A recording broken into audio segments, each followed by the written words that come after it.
I've made sure to not wear sweatpants for this ranking, or I wouldn't be able to do this ranking.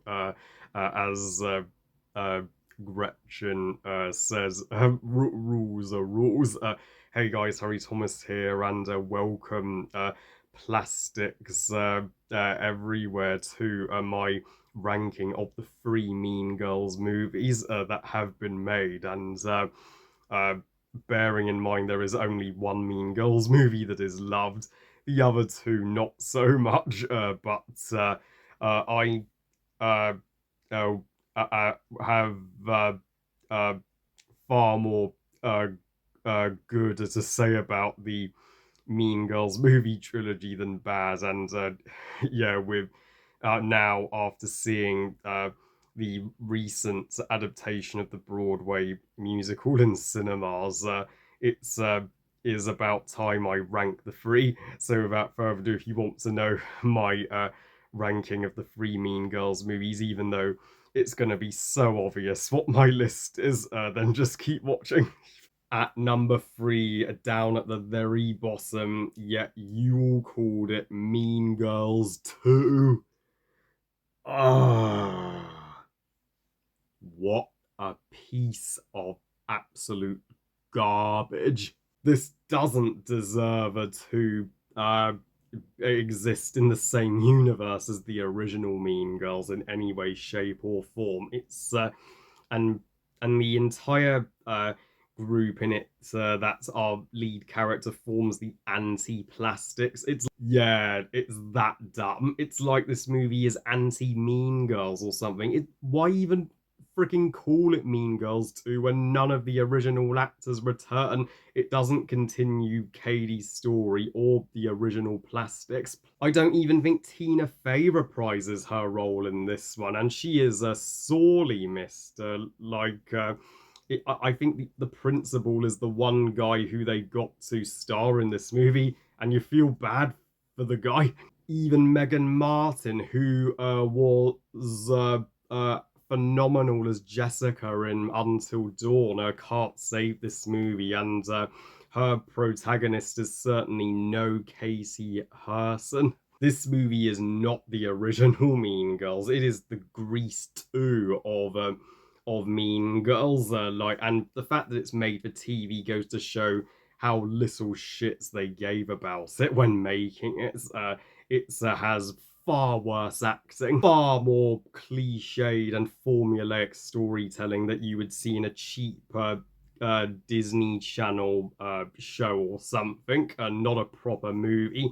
It has far worse jokes and a far worse soundtrack and worse everything. And you know how Regina Georgia wasn't just a typical high school bully villain. She had, well, far more to her than that. But the antagonist in this movie, she is literally just a plain high school bully leader with nothing more to her than that. Yeah, uh, I freaking hate Mean Girls 2. At number two, Mean Girls 2024, the most recent Mean Girls movie, and bless you, Tina Fey, for returning. You've restored Mean Girls to its former greatness. We needed you. This was what Mean Girls deserved for its 20th anniversary, and what us uh, Mean Girls fan community needed after having our hearts broken by Mean Girls 2. Even if it still can't hope to top the original, it's is not trying to. It's just adapting the Broadway show in a movie form. So nobody was expecting it to have this many songs. The songs will have you starstruck. There is a ton of talent behind them, and I mean, not just the performances from Rene Rapp and Gory Rice, but the choreography of the dancing. I'm okay with this movie having several differences from the original, so to prove it's not ripping off the original and not afraid to be different. Regina's sister Kylie not in it. It doesn't have some of the extreme jokes from the original. It doesn't have every single scene, the the one thing it does do better is Janice and Damon, no question. And this movie was filmed in just literally a month. Yeah, they just shot it from March to April 2023. I mean, and yet the movie does not feel rushed, or it feels as professional as teen high school musical movies come. I mean, is that an accomplishment or what?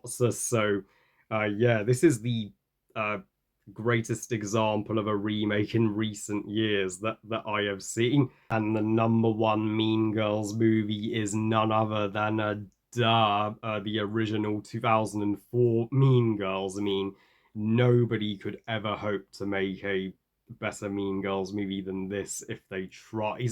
Even on this movie's 100th anniversary, like in 2104, it will still be the best of the bunch in the Mean Girls franchise.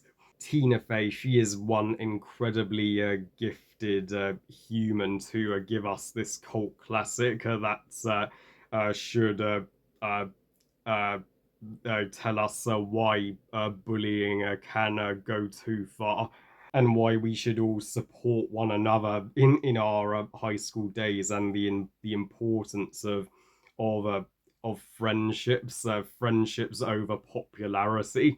Even though it's very much stuck in the 2004 time period, it is not dated in any way, shape, or form, and it has some of the most memorable scenes and memorable lines and ballsiest jokes you will ever see in any teen movie. And Regina George, the queen bee of the plastics herself, my absolute favorite character. Regina George could be my favorite movie character of 2004 in general, and this role certainly launched Rachel McAdams as a true celebrity in Hollywood. And this one just has the perfect casting, perfect pacing, perfect soundtrack, perfect jokes, and I was crazy to not rate this a full 5 stars out of 5 in my initial review 7 years ago.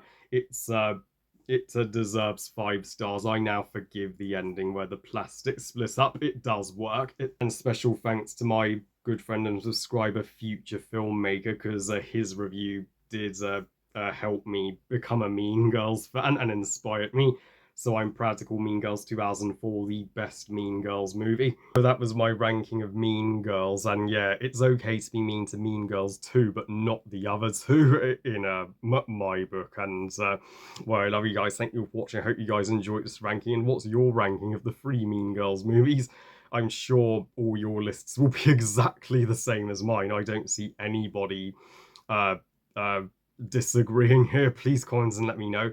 Please like this video and subscribe. Please follow on Twitter and on Instagram. And I'll see you all next time when I continue the Harry Awards. And remember, movies are us. Bye, guys.